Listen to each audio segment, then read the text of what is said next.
The horizon seemed endless, a stretch of water that went on until it merged with the sky. The helicopter swayed slightly, battling gusts of wind that seemed to blow from every direction. I gripped the seat tightly, feeling the anxiety rise in my stomach. Being hired to work on an oil rig out in the middle of the ocean was a dream opportunity for many, but something about this trip felt different. When the rig finally appeared, rising from the deep blue like a fortress of steel and concrete, a chill ran down my spine. It was bigger than I had imagined, with an imposing structure and constant sounds of machines and metal cutting through the wind. But what struck me the most was the sense of isolation. There was no land in sight. It felt like we were in a world of our own. As soon as I landed, I was greeted by a burly, grim-faced man named Lewis, the rig's supervisor. He held a clipboard and barely lifted his eyes to greet me. "You're the new technician, right? Anderson?" he asked, checking the clipboard. "Yes, sir. Maintenance technician." Lewis grunted in approval and motioned for me to follow him. As we walked through the narrow, damp corridors of the rig, he gave me the basic instructions: work hours, safety protocols, and most oddly, a set of rules that had to be followed to the letter. When he handed me a small, worn notebook, I almost laughed. It looked like something straight out of a horror movie. The cover was black, and the pages were worn, as if they'd been flipped through thousands of times. But as I began reading the rules, my unease grew. Never be alone on the deck after midnight. If you hear knocking on your room door between 2 a.m. and 3 a.m., do not open it. Never look at the sea during storms, even if you see something. If someone starts humming a song you don't know, leave the area immediately. I looked up at Lewis, hoping he'd explain, but he simply shrugged. "Just follow the rules, Anderson. It's all you need to know to stay safe." Safe? The word echoed in my mind as we kept walking. When we reached my quarters, they left me alone. The room was small, with a narrow bed and a window that looked out over the ocean. I tried to ignore the feeling of discomfort as I unpacked my bag, but the rules kept hammering in my head. That first night, as I lay in bed trying to sleep, I heard something distant, a low, rhythmic sound like knocks on the rig's hull. Maybe it was just the sound of the machines, or maybe something else. I turned on my side, squeezing my eyes shut. Tomorrow would be my first official shift. I needed to be ready. I just hoped I wouldn't find out why those rules existed. The next morning, the sky was gray and heavy, as if a storm was always lurking just out of sight. The rig felt more alive during the day, with workers coming and going, tools clanging, and voices muffled by the noise of the machines. Yet, there was something off in the air. Conversations were short, eyes avoided meeting, and the tension felt almost tangible. My shift started early, with Lewis showing me the basic workings of the systems. He was efficient but spoke little, and when he did, his words were practical, with no room for pleasantries. I noticed that no one seemed interested in introducing themselves or including me in the group. I was just another cog in a rusted machine. It was during a break, while I drank coffee in one of the cafeterias, that I finally found someone willing to talk. A thin man, his face weathered by time and his uniform worn, sat across from me. His badge read Mitchell. "You're the new guy, right?" he asked, his voice low, almost a whisper. I nodded, relieved to finally interact with someone. "Read the manual?" he continued, his eyes narrowing as if studying my reaction. I did, and honestly, it seems like a joke. The rules are kind of strange, don't you think? Mitchell let out a dry laugh, without humor. "They're not a joke. You'll understand soon enough." Before I could ask more, he stood up and walked off, leaving me alone with my questions. I decided that if no one would explain, I would figure it out myself. That night, I flipped through the manual again. Some rules intrigued me more than others. If someone you know shows up on the deck after 2 a.m., don't approach them. They're not who they seem. That one, in particular, stuck with me. Who could show up out here in the middle of the ocean? And why wouldn't they be who they seem to be? During the next shift, I took a break to ask Lewis about the rules. He sighed, irritated. It's not for you to question, Anderson. Just follow the rules. If you break one, you'll understand why. His voice had a dark tone, as if there was something he didn't want or couldn't say. But as the days passed, I began to realize that the rules weren't just bizarre. They were taken seriously by everyone on the rig. There was a constant vigilance among the workers, as if each one was keeping an eye out to make sure no one made a mistake. On the third night, my curiosity was challenged. I was on the deck, inspecting a pressure valve when I noticed something strange in the water. I shouldn't have been out there so late, but my ship required me to check the systems. The wind howled, and the waves slammed against the rig's pillars. That's when I saw it. Something moving in the water. It was large, almost humanoid, but the details were hard to make out. When I tried to move closer, I felt a firm hand on my shoulder. It was Mitchell. Don't look. His voice was firm, but full of urgency. Before I could respond, he pulled me back into the rig. When we were finally away from the noise of the sea, he stared at me seriously. If you want to survive here, Anderson, never look at what's out there. Some things shouldn't be seen. I wanted to ask more, but something in his expression stopped me. There was fear in Mitchell's eyes, a fear that felt very real. That night, when I lay down, the sounds of the ocean seemed louder, closer. For a moment, I thought I heard something scratching against the side of the rig. I should have followed the rules. The following days were relatively calm, or at least that's what I tried to convince myself. I followed my ship religiously, avoided the deck at night, and ignored any curiosity about the manual. But the rig seemed to pulse with an energy I couldn't ignore. At night, the noises seemed to come to life. Echoes of footsteps that didn't belong to anyone. Whispers that seemed to come from nowhere. It was on the 6th night that something finally happened.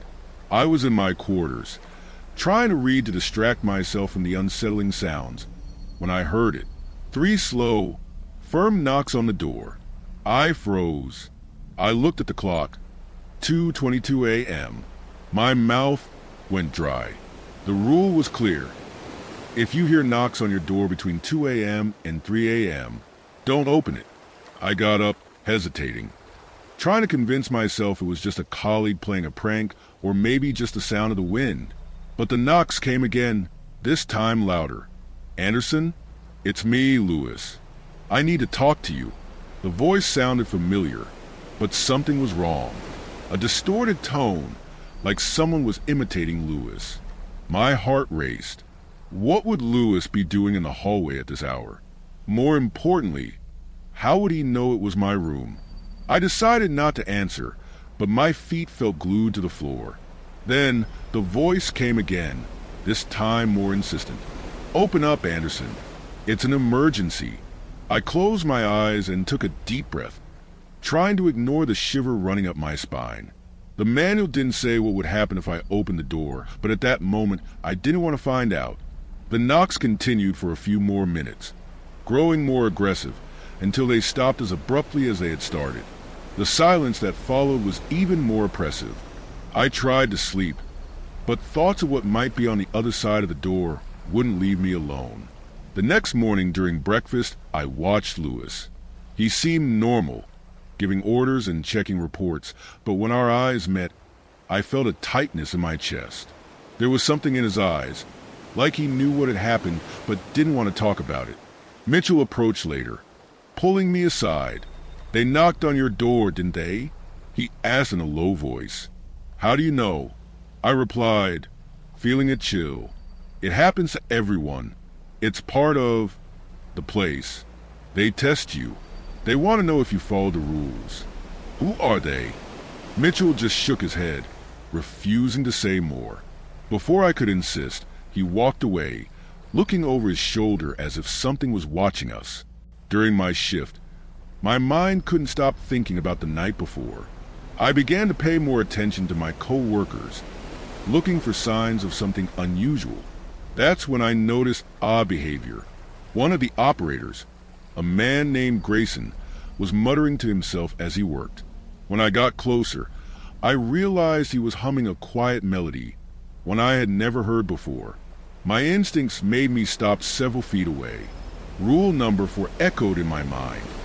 If someone starts humming a song you don't know, leave the area immediately.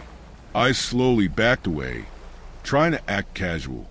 When I looked back, Grayson was standing still, staring at me with a smile that was anything but human. My breathing picked up, and I started walking faster. I didn't need any more warning to know something was seriously wrong on that platform. That night, back in my quarters, I stared at the manual like it was my only lifeline. The rules weren't just some superstitions. They were a fine line between survival and something I still didn't fully understand. Whatever was on that platform wasn't human, and following the rules seemed like the only way to make it out alive. I woke up with the feeling that something was off. The lights in my quarters flickered slightly, and the sound of the machine seemed muffled, like the platform itself was holding its breath. As I put on my uniform, I couldn't shake the image of Grayson from my mind. His smile, that weird melody, something inside me told me he wasn't the same anymore. During breakfast, I looked around, trying to spot him. He wasn't there. Lewis seemed more irritated than usual, barking orders with more aggression than normal, while the other workers kept their heads down, barely even speaking to each other. I decided not to ask about Grayson right then. The day dragged on, but the tension in the air kept building. During my shift, Mitchell called me over to help him with some equipment in the platform's basement, an area I hadn't seen before. The place was claustrophobic, with narrow hallways and dim lighting. The sound of water slapping against the pillars echoed around us, creating an overwhelming sense of isolation. As we worked, I decided to take a risk. "Mitchell, what happened to Grayson?" He paused for a moment, took a deep breath, and went back to his work, but his voice came out low, almost a whisper. "Grayson broke one of the rules. He got too curious." My heart raced. "What do you mean by broke?" Mitchell looked at me, his eyes carrying a weight that made him seem years older. "When you don't follow the rules, they take you. Sometimes they bring you back, but not like you were." I swallowed hard, feeling a chill crawl up my spine. Before I could ask more, we heard footsteps echoing down the hall. Mitchell jumped up quickly, signaling for me to stay quiet. The footsteps grew closer, slow and rhythmic. Then, the figure appeared. It was Grayson. He was wearing his work uniform, but something was off about him. His movements were stiff, almost mechanical, and his eyes were glazed over, as if he were staring through us. "I need help with the hydraulic system," he said, his voice monotone, devoid of any emotion. Mitchell didn't answer. He just grabbed my hand and pulled me away. We didn't look back. We climbed the stairs up to the deck, where the salty air and the hum of the machines made me realize I had been holding my breath the whole time. "He's not Grayson anymore," Mitchell said, finally breaking the silence. "And if you want to live, never go down to the basement alone." The rest of the day passed in a blur. I avoided any place where I might run into Grayson. The rule about never following anyone into the basement now made perfect sense, and just thinking about his vacant expression tied a knot in my stomach.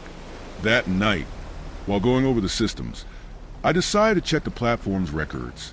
There was a file in the database called Special Incidents, protected by a password. After a few failed attempts, I heard a noise behind me. I spun around suddenly, my heart nearly stopping. It was Lewis. "What do you think you're doing, Anderson?" he asked, crossing his arms, his tone cold. I'm trying to understand what's going on here. The rules, Grayson, all of this, none of it makes sense. My voice came out louder than I meant. Lewis stepped closer, his expression hardening. You don't need to understand. You just need to obey. He leaned in, his eyes locked on mine. Or you'll end up like Grayson. Before I could react, he left, leaving me alone in the control room. My hands were shaking. I closed the files and returned to my quarters, but sleep wouldn't come. Something was deeply wrong on that platform, and the rules were just the tip of the iceberg. The next morning, Grayson didn't show up for work. No one mentioned his name, and it was like he'd never existed. Grayson's absence hung over the platform like a shadow. The machines kept running. The waves crashed against the pillars, but the silence between the workers was deafening. No one dared to speak his name, and any attempt to bring it up was met with cold stares or evasive answers. I knew I couldn't let this slide. If the rules were tied to disappearances like Grayson's, then something much bigger and more sinister was happening on that platform. With every passing moment, the idea that we were isolated in the middle of the ocean became more suffocating. That night, I waited until everyone was asleep before venturing out. I needed answers, and the locked database was my only lead. I took the badge from one of the supervisors who was sleeping in the quarters and headed back to the control room. The file called Special Incidents was still password protected. After a few failed attempts, I used the supervisor's badge and, to my surprise, the system unlocked. My heart raced as the files opened. They were reports, detailed records of incidents on the platform. Missing people, equipment destroyed without explanation, workers reporting figures in restricted areas. But what caught my attention most was a document marked as confidential. Operation Phoenix, Containment Protocol. The report spoke about something discovered during the platform's initial drilling, an anomaly found over 5 kilometers below the ocean floor. Described as an unusual source of energy, the anomaly seemed to directly affect both electronic systems and even people. The text referred to incidents of behavioral alteration in workers exposed to the proximity of the drilling area. My eyes quickly skimmed the words: cognitive disturbances, automated behavior, and one phrase that made my blood run cold. Prolonged exposure may lead to complete consciousness replacement. I could barely process what I was reading. There was something down there, something that shouldn't exist. And we weren't just workers on a platform. We were part of an experiment no one had consented to. The sound of footsteps echoing down the hallway pulled me from my thoughts. I quickly turned off the monitor and turned off the lights in the room. The footsteps grew louder, coming closer. I held my breath, trying to blend into the shadows. The door opened. It was Lewis. He stood still for a moment, staring into the dark room before stepping inside. "I know you're in here, Anderson." His voice came low but threatening. "You think you're clever, but I've seen this before. Everyone who tries to figure it out ends up learning the hard way." My heart was pounding in my chest. He was getting closer, his footsteps sounding like a hammer striking the metal floor. When he reached the table where I was hiding, the platform's alarm went off. A loud siren cut through the air, and the lights began to flash red. Lewis looked up, cursing something inaudible, and ran off. I seized a distraction to escape, but something fell off. The sound of the alarm seemed different. It wasn't just an emergency notification. It was as if the entire platform was screaming, like a warning. As I reached the deck, I saw the other workers running back and forth. Mitchell came toward me, gripping my arm tightly. "It's the drilling. Something happened down there." Before I could ask more, a deep, low roar echoed from the depths of the ocean. It wasn't a natural sound.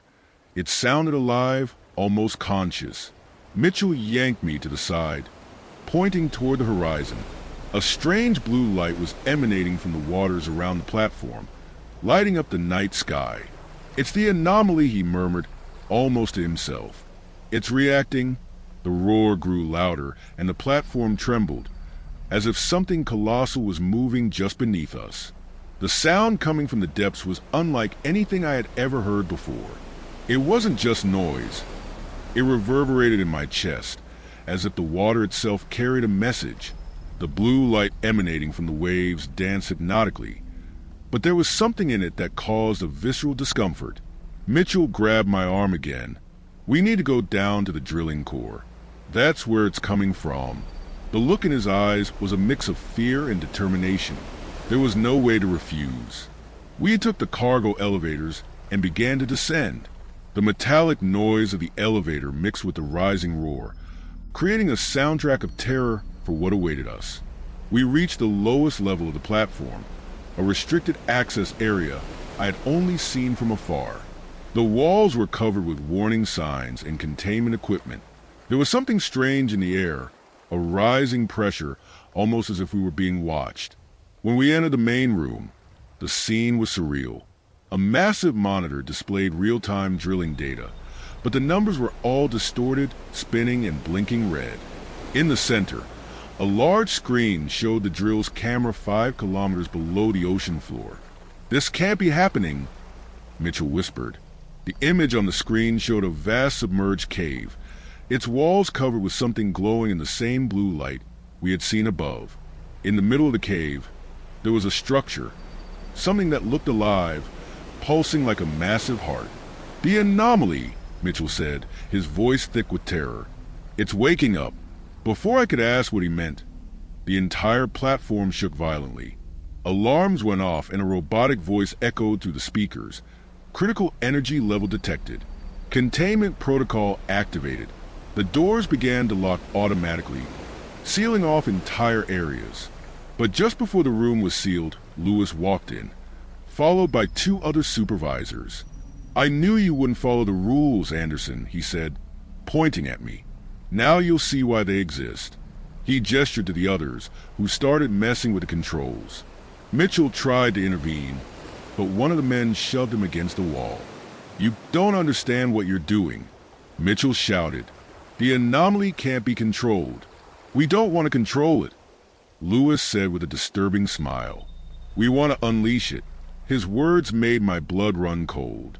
Before I could react, the monitors flickered and the image on the screen changed.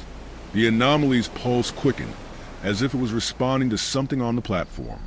"It's her. She's trying to communicate." "Who?" I asked, almost in a whisper. "The thing down there, it's not just a source of energy. It's an entity, something that was sealed there for a reason." The sound grew louder, as if it were trying to take over our thoughts.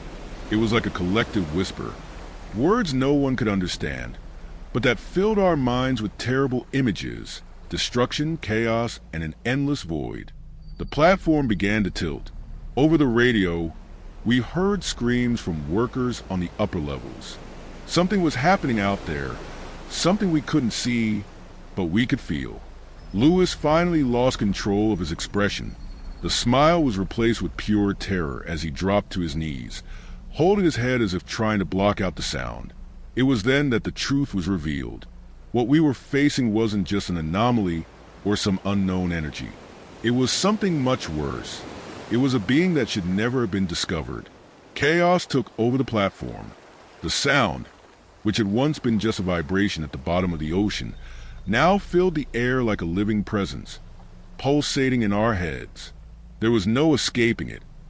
It was as if every cell in my body was being invaded by something ancient and incomprehensible. Mitchell pulled me, shouting something I could barely hear over the deafening noise. "We have to go. Now." But the alarms echoed all around us, and the platform's floor trembled so much that it felt like it was about to fall apart. A metallic smell filled the air, and I realized the ocean around us was beginning to glow with that intense blue light, which was now blinding. I looked at Lewis, who was still kneeling, his expression frozen in pure terror. The other 2 supervisors were motionless, their eyes glued to the screen. It seemed like they were trapped in a trance, unable to react to what was happening. "We can't just leave," I shouted back to Mitchell. "What is this thing?" Mitchell stopped for a moment, as if trying to find the right words. "It's an entity, something that doesn't belong to this world. We found it during the initial drilling, but we didn't know what it was. The rules, they exist to keep it contained. But Lewis, he broke the balance. Before I could respond, an explosion rocked the platform. One of the support columns had given way, sending part of the structure into the ocean.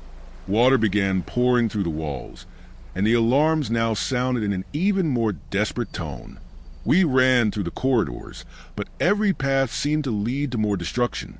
Workers were running in all directions, some shouting, others completely silent, as if they had already accepted their fate. We reached a secondary control room, where the cameras showed images of the water's surface. The blue glow was now spreading like an oil stain, engulfing the entire platform. And then, something emerged. It was impossible to accurately describe what I saw. The blue light seemed to be part of the creature's very body, which was vast, impossible to measure. It wasn't something solid, but it wasn't just energy either. It was as if the ocean had taken shape, with eyes glowing in the void and tentacles of pure light, moving with terrifying precision. Mitchell dropped to his knees, his voice trembling. "It's the Guardian. That's what they called her." "Who called her?" I asked, trying to understand. He looked at me, his eyes filled with despair. "Those who came before us. The rules were written by survivors of the first expedition, decades ago. They woke her up and almost destroyed the world." The platform trembled again, this time so violently that the monitors fell off the walls. The Guardian began to move, her presence draining the light and energy from everything around her. But it wasn't just physical destruction. It was something deeper. I could feel my mind starting to crumble, as if it were trying to rip my very essence apart. Mitchell grabbed my arm. "There's a way to stop this, but it's risky." "What do you mean?" He pointed to a panel beside us. "We need to activate the self-destruct protocol. It will destroy the entire platform and, if we're lucky, seal the Guardian again." My head was spinning.